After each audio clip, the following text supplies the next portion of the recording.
Hi മക്കളെ, എല്ലാവർക്കും സനിതാസ് online ക്ലാസ്സസിലേക്ക് സ്വാഗതം. ഇന്ന് വളരെ സന്തോഷമുണ്ട്. നമ്മൾ ഇന്ന് 16ാമത്തെ ദിവസത്തില് എത്തിയിരിക്കുകയാണ് അല്ലേ. ഇനി നമുക്ക് കുറച്ച് ദിവസം കൂടിയുള്ള നമ്മുടെ ലക്ഷ്യത്തിലേക്ക് എത്തിച്ചേരാനായിട്ട്. അപ്പൊ എല്ലാവരും ആത്മാർത്ഥമായിട്ട് പഠിക്കുക, വായിച്ചും എഴുതിയും ഒക്കെ പ്രാക്ടീസ് ചെയ്യുന്നുണ്ടെന്ന് ഞാൻ വിശ്വസിക്കുന്നു. അങ്ങനെ തന്നെ ചെയ്യണം കേട്ടോ. ഇനി നമുക്കൊരു 1-2 വീഡിയോസും കൂടെ കഴിഞ്ഞാൽ നമുക്ക് വായനയുടെയും എഴുത്തിന്റെയും ഒക്കെ ഒരു ഘട്ടത്തിലേക്ക് നമുക്ക് കടക്കാം കേട്ടോ. അപ്പൊ എല്ലാവരും സന്തോഷമായിട്ടിരിക്കുക, ഹാപ്പി ആയിട്ടിരിക്കുക കേട്ടോ. നമുക്ക് ക്ലാസ്സിലേക്ക് കടക്കാം. നമ്മള് ഇന്നത്തെ ക്ലാസ്സിൽ പഠിക്കാൻ പോകുന്നത് കുഡ്, വുഡ്, ഷുഡ് ഈ 3 വാക്കിന്റെ ഉപയോഗത്തെ പറ്റിയിട്ടാണ്. ഇത് വായിക്കാൻ തന്നെ എന്റെ മക്കൾ എന്ത് ചെയ്യാം, ഇപ്പം തന്നെ എഴുതി പഠിച്ചേക്കാം. COULD could. എങ്ങനെയാ മക്കളെ വായിക്കുന്നത്? കുഡ് ഒരു 5 തവണ പറഞ്ഞ് എഴുതി പഠിക്കാം. അതിനുശേഷം WOULD വുഡ്. എങ്ങനെയാണ് വായിക്കുന്നത്? വുഡ് ഒരു 5 തവണ പറഞ്ഞ് എഴുതി പഠിക്കാം. SHOULD should. SHOULD should. ഇത് നമ്മൾ വായിക്കുമ്പോൾ ഒരു നല്ലൊരു ശതമാനം നമ്മൾ കാണുന്ന വാക്കുകളാണ് അല്ലെ. Could, would, should. അപ്പൊ എന്ത് ചെയ്യാ, ഇപ്പം തന്നെ അതങ്ങ് പഠിച്ചത്. ഇനി നമ്മൾ വായിക്കാൻ എടുക്കുമ്പോൾ നമുക്ക് ഒരു സംശയമില്ലാതെ നല്ല അടിപൊളിയായിട്ട് നമുക്ക് വായിക്കണം. ഒന്നുകൂടി, COULD എങ്ങനെ വായിക്കുന്നത്? Could. WOULD would. SHOULD should. Okay അല്ലേ മക്കളെ? അപ്പൊ എന്റെ മക്കൾ എല്ലാവരും 5 തവണ വീതം എഴുതി പഠിച്ചു എന്ന് ഞാൻ വിശ്വസിക്കുന്നു. അപ്പൊ നമുക്ക് ആദ്യമേ ഈ കുഡിന്റെ ഉപയോഗം പഠിക്കാം. എന്താണ് മക്കളെ?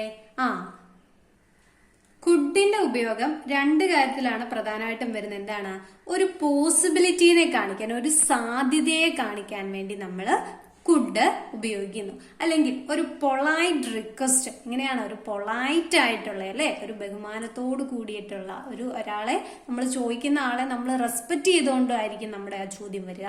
അങ്ങനെയുള്ള ഒരു റിക്വസ്റ്റ് അയാളോട് നടത്തുക അല്ലെ. അങ്ങനെയുള്ള കാര്യങ്ങൾക്കാണ് നമ്മൾ കുഡ് ഉപയോഗിക്കുക. ഒന്നെങ്കിൽ ഒരു പോസിബിലിറ്റി, ഒരു സാധ്യത കാണിക്കാനായിട്ട്, അല്ലെങ്കിലോ ഒരു പൊളൈറ്റ് റിക്വസ്റ്റിനെ കാണിക്കാനായിട്ടാണ് നമ്മൾ കുഡ് ഉപയോഗിക്കുന്നത്. 1-2 എക്സാമ്പിൾസ് നോക്കാം. നോക്കിയേ മക്കളെ. If you study well you would pass the exam. എന്റെ ഒപ്പം നിങ്ങളൊന്ന് വായിച്ചു നോക്കുക, അല്ലെങ്കിൽ ഒന്ന് കാണുന്നത് വീഡിയോ ഒന്ന് പോസ് ചെയ്തിട്ട് നിങ്ങളൊന്ന് വായിച്ചു കൂടി നോക്കണം കേട്ടോ. ഈഫിന്റെ അർത്ഥം എന്നായിരുന്നു മക്കളെ? എങ്കിൽ. Okay, very good. If you study well you could pass the exam. നീ നന്നായി പഠിച്ചെങ്കിൽ നിനക്ക് എന്ത് ചെയ്യാനായിട്ട് സാധിക്കും? പരീക്ഷയില് വിജയിക്കാനായിട്ട് സാധിക്കും. അതൊരു പോസിബിലിറ്റി അല്ലേ മക്കളെ? നിങ്ങൾ നന്നായി പഠിച്ചാൽ നിങ്ങൾ പരീക്ഷയ്ക്ക് വിജയിക്കും. അവിടെ ഇപ്പം നമ്മുടെ പരീക്ഷ നടന്നിട്ടുണ്ടോ? ഇല്ല, ഇനി വരാൻ പോവാണ്. അതുകൊണ്ട് നീ ഇപ്പം നന്നായിട്ട് പഠിച്ചോ, എങ്കിൽ നിനക്ക് എന്ത് ചെയ്യാൻ പറ്റും? പരീക്ഷയിൽ പാസ് ചെയ്യാനായിട്ട് പറ്റും. അങ്ങനെ ഒരു പോസിബിലിറ്റിയെ കാണിക്കാൻ നേരത്തെ നമ്മൾ ആരെ ഉപയോഗിക്കും? കുഡിനെ ഉപയോഗിക്കും. ഇനി രണ്ടാമത്തെ, could you please help me. ദയവായി എന്നെ ഒന്ന് സഹായിക്കാമോ? ഒരു പൊളൈറ്റ് റിക്വസ്റ്റ് അല്ലേ. ഹെൽപ്പ് മീ എന്നല്ലല്ലോ പറയുന്നത്. എന്നെ സഹായിക്കുന്നല്ലോ നമ്മൾ പറയുന്നത്. എന്താ പറയാ? Could you please help me. എന്നെ ഒന്ന് സഹായിക്കാമോ അല്ലെ. ഒരു റിക്വസ്റ്റ്, ഒരു പൊളൈറ്റ് ആയിട്ടുള്ള ഒരു റിക്വസ്റ്റിനെ കാണിക്കാനായിട്ട് നമ്മൾ അവിടെ എന്തുപയോഗിച്ചു? കുഡ് ഉപയോഗിച്ചു. അപ്പൊ ക്ലിയർ അല്ലേ മക്കളെ കുഡിന്റെ ഉപയോഗം? ഓക്കെ, ഇനി നമുക്ക് വുഡിലേക്ക് കടക്കാം. വുഡ് ഉപയോഗിക്കുന്നത് to make people more polite. ആൾക്കാരോട് കുറച്ചുകൂടി വിനയത്തോടെ സംസാരിക്കാൻ വേണ്ടി നമ്മൾ എന്തുപയോഗിക്കും? വുഡ് ഉപയോഗിക്കും. പിന്നെ ഇമാജിനറി സിറ്റുവേഷൻസിനെ കുറിച്ച് പറയാൻ അല്ലെ, സങ്കല്പത്തിലെ കാര്യങ്ങൾ. എനിക്ക് ഇന്നതുണ്ടായിരുന്നെങ്കിൽ ഞാൻ എന്നത് ചെയ്തേനെ എന്ന് പറഞ്ഞാൽ എന്റെ ആ കാര്യം ഉണ്ടോ? ഇല്ല. എനിക്കത് ചെയ്യാൻ പറ്റുമോ? അപ്പോ ഇല്ല. പക്ഷെ നമ്മുടെ ആഗ്രഹങ്ങളാണ് അല്ലെ. ഇമാജിനറി സിറ്റുവേഷൻസിനെ പറ്റി പറയാനായിട്ട് നമ്മൾ എന്ത് ഉപയോഗിക്കുന്നുണ്ട് മക്കളെ?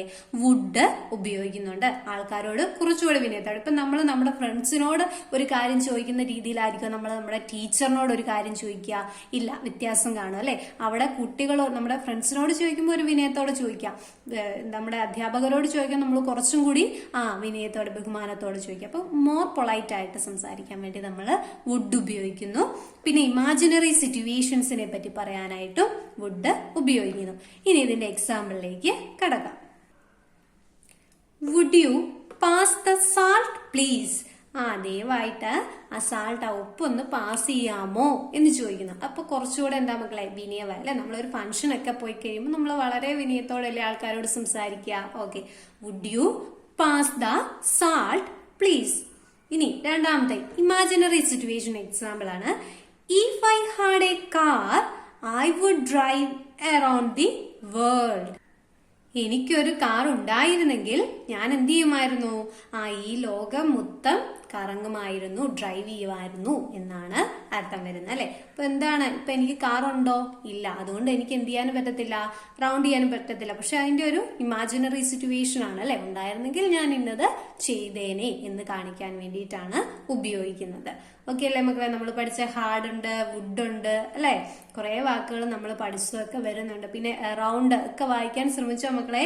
AR വരുമ്പോ OU വരുമ്പോ ആവു, ND വരുമ്പോ ഉണ്ട്, അറൗണ്ട് ഒക്കെ വായിക്കാനൊക്കെ ഇതിന്റെ കൂടെ ശ്രമിച്ചു തുടങ്ങാം കേട്ടോ. ഓക്കെ, നമുക്കിനി ലാസ്റ്റ് വൺ ഷുഡിലേക്ക് കിടക്കാം.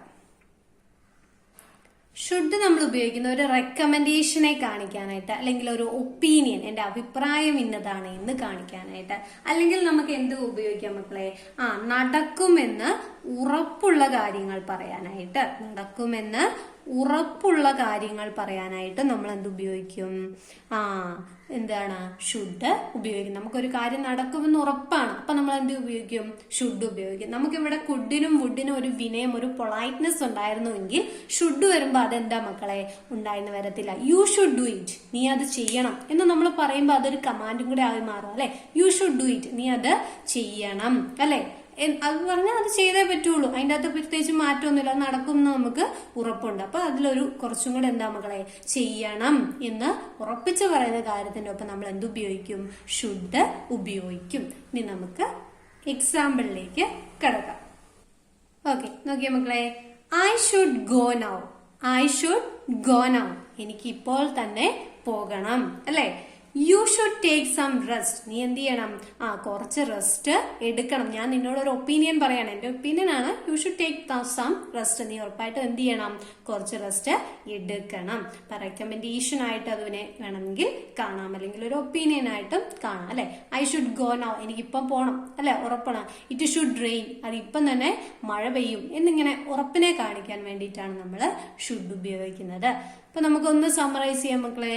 കുഡ്, വുഡ്, ഷുഡിന്റെ ഉപയോഗങ്ങളെ പറ്റിയിട്ടാണ് നമ്മൾ ഇന്ന് പഠിച്ചത്.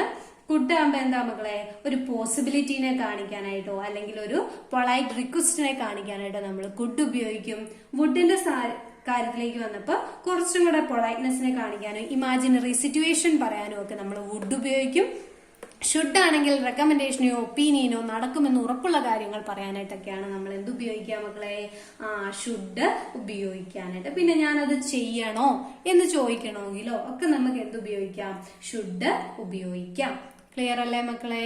ഓക്കെ, അപ്പൊ എന്റെ മക്കള് ഈ വാക്കുകൾ 3 ആദ്യമേ നന്നായിട്ട് അതിന്റെ പ്രൊനൗൺസിയേഷൻ മനസ്സിലാക്കി വെക്കുക. പിന്നെ അതിന്റെ ഉപയോഗം, അതിന്റെ എക്സാമ്പിൾ സഹിതം ഒന്ന് എഴുതിയെടുത്ത് നന്നേ വായിച്ച് പഠിക്കുക. അപ്പൊ ഇന്നത്തെ ക്ലാസ്സിൽ നമ്മൾ പഠിച്ച കാര്യങ്ങളൊക്കെ മനസ്സിൽ കരുതി വെക്കുക. പിന്നെ നിങ്ങൾക്ക് ബേസിക് ആയിട്ട് വേണ്ടുന്ന നമ്മൾ പ്രീവിയസ് ആയിട്ട് നേരത്തെ ഇട്ടിട്ടുള്ള വീഡിയോസ് ഒക്കെ ഉണ്ട്, അതൊക്കെ ഞാനൊന്ന് ഡിസ്ക്രിപ്ഷനിലും ഫസ്റ്റ് കമന്റ് ആയിട്ടും ഒക്കെ കൊടുക്കാം. അതെല്ലാവരും എന്ത് ചെയ്യുക, ആ വീഡിയോസ് ഒക്കെ ഇനി വരുന്ന ദിവസങ്ങളിൽ നന്നേ കാണുക. ഇപ്പൊ ഡേയ്സ് അറിയത്തില്ലാത്തവരുണ്ടായിരിക്കും അല്ലെ, അതൊക്കെ കാണുക. Yesterday, last day, previous day, അങ്ങനെ തുടങ്ങിയ കാര്യങ്ങൾ അതൊക്കെ ഒന്ന് കാണാം. അതിൻ്റെയൊക്കെ ഞാൻ വീഡിയോസ് ഇതിൻ്റെ ഒപ്പം തന്നെ കൊടുത്തേക്കാം, അതിൻ്റെ ലിങ്ക് കൂടി കൊടുത്തേക്കാം. അപ്പം മറക്കാതെ കാണുക. നമ്മുടെ ലക്ഷ്യത്തിലെത്താൻ നമുക്ക് കുറച്ച് ദിവസം കൂടെ ഉള്ളൂ. ഈ പഠിച്ച കാര്യങ്ങളെല്ലാം നമ്മുടെ പ്രയോഗത്തിലേക്ക് വരുന്നത് കാണണ്ടേ. അപ്പം എല്ലാവരും വായിച്ചു തുടങ്ങിയിട്ടുണ്ട് എന്ന ആ ഒരു മാറ്റം നിങ്ങൾക്ക് ഫീൽ ചെയ്യുന്നുണ്ടെന്ന് ഞാൻ ആത്മാർത്ഥമായിട്ട് പ്രാർത്ഥിക്കുന്നു, വിശ്വസിക്കുന്നു. അപ്പം നമ്മുടെ കൂടെ നിൽക്കുക. മറക്കാതെ നമ്മുടെ ചാനൽ സബ്സ്ക്രൈബ് ചെയ്യുക, കൂട്ടുകാർക്കൊക്കെ ഷെയർ ചെയ്ത് കൊടുക്കുക. നന്ദി.